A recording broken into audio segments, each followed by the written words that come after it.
बिस्मिल्लाहिर्रहमानिर्रहीम। अस्सलाम वालेकुम। मैं हूं आपका मेज़बान महर आदिल। नाज़रीन, आज आपको एक ऐसी तारीख़ी जगह और एक तारीख़ी चीज़ें दिखाएंगे, लेकिन दिखाएंगे भी और बताएंगे भी। वो बताएंगे जो हैं वो हमारे साथ मौजूद हैं प्रोफेसर काशिफ़ साहब। समाधियाँ हैं ये तीन, और ये तीन समाधियाँ किन की हैं और कितना यहाँ पर एक जो हमारे लिए काबिल फ़ख्र बात ये है कि कितने हम लोग आप कह लें कि सकाफ़त को बचा के रखने वाले, प्यार करने वाले हैं। ये सारी हकीकत और ये सारी कहानी जो है वो काशिफ़ साहब आपको बताएंगे, और साथ साथ हम इनसे जो है वो पूछेंगे भी। काशिफ़ साहब, बहुत शुक्रिया, आपने टाइम दिया। प्रोफेसर हैं प्रोफेसर काशिफ़ साहब इस्लामिया कॉलेज के अंदर। सर, ये समाधियों का जो एक आप कह लें कि छुपा हुआ एक राज है ना, वो बताइएगा कि क्या इन समाधियों का ताल्लुक़ कहाँ से है और कब से ये बनी हैं, और इनको अभी तक जो इनकी असली हालत में किस तरह से महफूज किया गया। जी, बहुत शुक्रिया। सबसे पहले तो मैं आपको बताऊं कि ये जगह जहाँ पर इस वक्त चल रहे हैं, ये एक टीला था। ये दो टीले थे, और हमारे दाएं तरफ जो बिल्डिंग आपको नज़र आ रही, वहाँ पर दरियाए रावी गुजरता था। इस टीले को कहते थे ज़ेबुन्निसा का बाग। ज़ेबुन्निसा जो हुमायूं की बेटी थी, जो मुग़ल बादशाह थे, तो यूँ भी रॉयल लेडी थी, आपको पता है। यहाँ से लेकर ये बाग जो है वो चुगुरजी तक था। तो यहाँ एक दिन सैर कर रहे थे महाराजा रंजीत सिंह और उसकी सेकंड वाइफ, दूसरी उनकी बीवी, ये जो हमारे आरफ नकई साहब वज़ीर रहे हैं, इनकी यानी परदादी लगती हैं। परदादी उनको राजकौर कहते थे, लेकिन उनकी बात कर उनका नाम नकायन कौर पड़ गया। तो नकायन कौर जो थी वो और महाराजा रंजीत सिंह यहाँ सैर कर रहे थे टीले पर। तो पता नहीं दिल में क्या आई कि महारानी ने कहा कि महाराजा, अगर मैं मर गई तो क्या तुम मुझे इस टीले पर दफनाओगे? अच्छा, महाराजा बड़ा हैरान होकर कहने लगा, तुम तो ठीक ठाक हो, तुम क्यों इस तरह सोच रही हो? उसने कहा, ज़िंदगी का क्या पता, आप वादा करें। उसने कहा, मैं तुमसे वादा करता हूँ। यानी कि मोहब्बत में वादा लिया गया महाराजा से कि ये जगह जो है नकायन कौर को इतनी पसंद आई कि उन्होंने यहाँ पे मरने के बाद अपना दफन होना पसंद किया। अच्छा, वो रहती थी शेखुपुरे। अच्छा, शेखुपुरा से सैर करने आती थी। यानी कि अगर इस बाग की अगर तारीख की बात की जाए तो महाराजा रंजीत सिंह जो हैं, उनके दौर में ये एक रॉयल गार्डन था जहाँ पर सैर व तफरीह के लिए आया जाता। ये हकीकत है। जी बिल्कुल, ये बात सही पहुँची आप। तो कैसी बात है, ट्रेजेडी देखिए कि जो ही यहाँ से वो सैर करके शेखुपुरा वापस गई हैं, वो बीमार हो गई और चंद ही दिनों के अंदर अंदर उनकी डेथ हो गई। तो महाराजा रंजीत सिंह ने वादा किया हुआ था अपनी वाइफ से, वो खड़े होकर खुद इस टीले के ऊपर उन्होंने ये नक्शा तमीर करवाया, और 1838 यानी अपने मरने से साल पहले ये समाध कंप्लीट करवाकर 1839 में महाराजा रंजीत से खुद ही डेथ। यानी कि एक साल बाद महाराजा रंजीत सिंह जो हैं वो भी दुनिया से चले गए, और जो वादा किया था वादा जो है वो वफा किया। आगे चलते हैं सर, और आगे से ज़रा इन समाधियों के अंदर से भी लोगों को दिखाते हैं, क्योंकि तीन समाधियाँ हैं। एक तो नकायन कौर की आ गई, और फिर बाकी दो के बारे में भी जानते हैं। आगे नाज़रीन चलते हैं और आगे आपको दिखाते हैं कि इन समाधियों से क्या क्या राज और कौन कौन सी हकीकत जो है वो जुड़ी है। जी नाज़रीन, इस वक्त इन समाधियों की जानिब जो है वो हम चल रहे हैं, और आपको बताया गया था पहले जैसे कि रॉयल गार्डन था, महाराजा रंजीत सिंह जो हैं वो आते थे। एक जो है वो ताज महल इंडिया के अंदर मोहब्बत की निशानी में बनाया गया।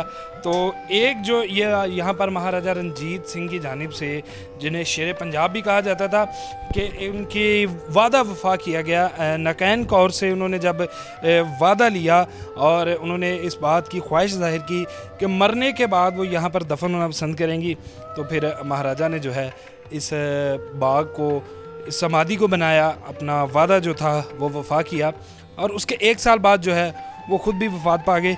जी सर, अब ज़रा तीन समाधियाँ हैं और साइज़ डिफरेंट है। केली समाधि के अंदर जाएंगे और फिर उनके बारे में साइज़ इसका बढ़ा क्यों है ये बताया जाएगा। सबसे पहले मेरा ख्याल इस समाधि में चलते हैं। समाधि है, मैंने अभी बताया कि 1838 में बनी थी, और कैसी बात है कि आज जब आप तशरीफ़ लाए हैं तो अब भी जून का महीना है, और इस समाधि के अंदर जो दफन है रॉयल लेडी नकायन कौर, वो 20 जून 1838 यानी आज ही के महीने में इस दुनिया से गई। यानी कि उनके बरसी कह लें, जी वो आने वाली है उसकी बरसी। तो ये जो थी, इसको जब बनाया गया तो इसका डिज़ाइन में ख़ास ख्याल ये रखा गया कि यहाँ हवा की कमी ना हो ताकि घुटन महसूस ना हो। दूसरा, यहाँ रोशनी की कमी ना हो। आप देखेंगे ऊपर, आपके कैमरामैन दिखाएंगे कि जगह जगह पर सुराख थे, जो कि अब हमने इसलिए बंद किए, कबूतर आ जाते थे, तो यहाँ रोशनी पूरी हो। फिर जब ये नक्शा बना रहे थे महाराजा रंजीत सिंह, तो उन्होंने सोचा कि मैं कोई ऐसी, जैसे अभी आपने बड़ी अच्छी बात की मोहब्बत की निशानी ताजमहल, उन्होंने यहाँ ये किया कि इस बिल्डिंग को बनाते वक्त मुसलमानों के कल्चर का, अंग्रेज कल्चर का, सिख कल्चर का और हिंदू कल्चर का, यानी कि उन्होंने मजहबी जो एक एलिमेंट है उसको बिल्कुल ख़त्म कर दिया। तमाम जो मज़ाहिब उस वक्त बर सग़ीर के अंदर थे, सारे कल्चर को समोया और महारानी जो है इनके समाधि के ऊपर वो सारे तमीर करवा दिए। अच्छा काशिफ साहब, हम देखते हैं कि तारीखी बिल्डिंग्स में अगर जाएँ तो बहुत ज़्यादा ठंडी, और इस समाधि पे खड़े हैं, बाहर जो गर्मी है अगर उसके हवाले से अंदर का टेम्परेचर देखा जाए तो बड़ी ठंड ठंड सी फील हो रही है। इसकी क्या वजह है? हाँ, इसकी वजह यह है कि जब ये बनाई जाती थी, एक तो इसकी ईंट छोटी इस्तेमाल होती है, फिर अगर आपके कैमरामैन दिखाएं तो हर ईंट के दूसरी ईंट के दरमियान तकरीबन कोई 1 से 1.5 इंच की मिट्टी की तय है, यानी आम चिकनी मिट्टी जिसे हम कहते हैं। उसके बाद इसके बाहर और बिल्डिंग के बाहर दोनों तरफ जो प्लस्तर है वो कच्ची मिट्टी का है। तीसरी बात, इसकी छतें आप देख रहे हैं बहुत ऊंची हैं। चौथी बात, इसकी डिज़ाइनिंग ऐसी है कि धूप इस पर ठहर नहीं सकती। तो ये सारी बातों का ख्याल रखा गया, इसलिए आपको बाहर का और अंदर के टेम्परेचर में 10 से 15 डिग्री का फ़र्क नज़र आ रहा है। अच्छा, विजिटर्स आते हैं इंडिया से, बड़ी छुपा के है ये जगह, तो पता चलता है आते हैं या कोई आप कह सकते हैं कि नहीं? अच्छा, आते हैं कनाडा से, यूके से, यूएसए से, इंडिया से कम आते हैं। उसकी एक बड़ी वजह यह है कि सिखों के अंदर भी 2 तरह के लोग हैं। एक वो हैं जो समाज बनाना पसंद करते हैं, एक सिखों का ऐसा ग्रोह है जो समाज को पसंद नहीं करता। तो सारे नहीं आते, सारे नहीं आते, मॉडर्न सिखाते हैं। अच्छा काशिफ साहब, अब बाहर चलते हैं और साथ साथ ये बताइएगा कि 3 समाधियाँ हैं। अब जो पहली समाधि थी उसके अंदर हम लोग गए हैं, तो इसका साइज़ जो है वो बड़ा है, ज़रा कमरा समाधि का कह लें, जो बिल्डिंग है वो ज़रा बड़ी है। इसकी क्या वजह है? इसकी वजह यह है कि बनाने वालों ने प्रोटोकॉल का ख्याल रखा कि जो महाराजा रंजीत सिंह थे वो शेर पंजाब सबसे बड़े क्योंकि बादशाह थे, तो उनकी जो बेगम साहबा की है वो सबसे बड़ी है। उसके बाद जो दूसरे बादशाह हैं महाराजा खड़क सिंह, वो सेकंड थे, उनकी वाइफ की उससे छोटी है। जो तीसरी है वो महाराजा नौनिहाल सिंह की वाइफ हैं, वो तीसरे बादशाह थे इसलिए उनकी सबसे छोटी। यानी कि नस्लों का जो है वो पूरा एक रखा गया, दादी और फिर माँ और फिर बेटी, ये हिसाब रखा। अच्छा जी नाज़रीन, इस वक्त हम दूसरी समाधि में जो है वो दाखिल हो चुके हैं। इसके बारे में काशिफ साहब ज़रा बताइएगा कि ये किन की समाधि है, और सेम डिज़ाइन और सेम चीज़ें बिल्कुल इसी तरह लग रहा है कि जैसे हम उसी कमरे में खड़े हैं। जी बिल्कुल, आपकी बात ठीक है। ये चांद कौर की समाधि पे आप खड़े हैं। अच्छा, चांद कौर के पास इतने बड़े टाइटल हैं जो शायद बाकी किसी और के पास नहीं।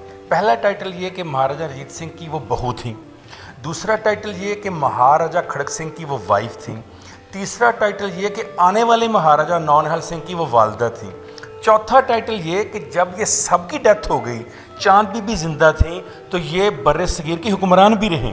तो ये 4 टाइटल इनके पास हैं। यानी कि सबसे ताकतवर बादशाह की बहू, फिर वक्ती बादशाह की बीवी, और आने वाले बादशाह की माँ, और फिर उसके बाद खुद महारानी। जी, खुद महारानी। तो 4 टाइटल उनके पास थे। अच्छा, ये जो आपने अभी बात की ना कि ताकतवर, कहते हैं कि महाराजा रंजीत सिंह के दौर से लेकर अपने बेटे की डेथ तक जितने फैसले हिंदुस्तान में होते थे उसमें चांद बीबी का बड़ा अहम रोल हुआ करता था, क्योंकि ये एज में मैच्योर थी। तो ये दूसरी समाधि उनकी है, ये बनी है। ये फिर अगेन मैं आपको कहूँगा कि बड़ा ही एक खूबसूरत इंसिडेंट है कि आप भी जून में आए। 20 जून में नकायन कौर की डेथ हुई, इनकी डेथ हुई 11 जून को, यानी आज से 10 दिन के बाद इनकी भी बरसी है। 11 जून 1842 को ये समाधि इस जगह के ऊपर बनी। अच्छा काशिफ साहब, बड़ी अहम बात आपने की कि फ़ैसले थे, और ताकतवर ख़तून फ़ैसला साजी के अंदर एक अहम किरदार उन्होंने अदा किया। मेरा ख्याल बाहर चलते हैं, क्योंकि एक तीसरी समाधि जो है वो रह गई है, जो सबसे छोटी, जो कि नौनिहाल सिंह की वाइफ है, और 16 साल की एज में मेरा ख्याल उनकी जो है वो शादी हुई। तो सर 3 ख़वातीन, तीनों ही ताकतवर महारानियाँ, और तीनों की समाधि एक जैसी एक जगह पे। जी नाज़रीन, इस वक्त हम तीसरी समाधि के अंदर पहुंच चुके हैं। मैं ज़रा आपको बताता चलूं, पहली समाधि बड़ी, दूसरी समाधि जो कि छोटी चांद कौर की, और तीसरी समाधि बिल्कुल छोटी, वही कि माँ और फिर सास बहू और फिर बहू, ये एक है सर। तीनों खवातीन की समाधि हैं, तीनों ताकतवर तरीन और तीनों एक ही जगह पे उस टीले पे। इसके पीछे क्या रहा है? हाँ, इसकी वजह ये थी कि क्योंकि ये जो पहली मैंने आपको दिखाई है नकाइन कौर, वो उनका बहुत ज़्यादा एक कहने के महल के अंदर रोल था। वो दूसरी वाइफ थी लेकिन उनके पास किरदार पहली वाइफ से भी ज़्यादा बड़ा था। उसकी वजह क्या थी? ये जैसे मैंने अभी आपको बताया कि आरफ नकई फैमिली जो है ये यहाँ के हुक्मरान थे। रंजीत सिंह बाहर से आकर हमलावर हुए थे, तो दोनों ख़ानदानों को मिलाने के लिए शादी की गई। जब दो ताकतवर ख़ानदान मिले तो नकाइन कौर महल की सबसे ताकतवर औरत थी। अब उसका इन्फ्लुएंस था। जब देखा पहली बहू ने कि मेरी सास यहाँ दफन है, तो उसकी भी ख्वाहिश हुई कि मुझे यहाँ दफनाया जाए। जब उनकी बहू, जहाँ हम खड़े हैं, साहब कौर की, महाराजा नौनिहाल सिंह की वाइफ, जब इन्होंने देखा कि मेरी सास और मेरी सास की सास यहाँ दफन है, तो उनकी भी ख्वाहिश पैदा हुई। दरअसल ये तीनों रॉयल लेडीज़ अपनी ख्वाहिश से, और तीनों रॉयल लेडीज़ जो हैं अपने अपने वक्त की जो है वो महल के अंदर मुकम्मल तौर पर ताकत रखती हैं। अच्छा, इनकी डेट क्या है जब ये समाधि जो है तमीर की गई? हाँ, ये भी कैसी मज़े की बात है, ये भी जून में है जी। और ये 1841 में 22 जून को इनकी डेथ हुई। तीनों रॉयल लेडीज़ की जो डेथ है वो जून में होती है। तीनों की बरसी आने वाली है इसी महीने में, 11 और 20 और 22 जून। अच्छा सर, ये बताइएगा, बाहर चलते हैं और एंडिंग की तरफ चलते हैं।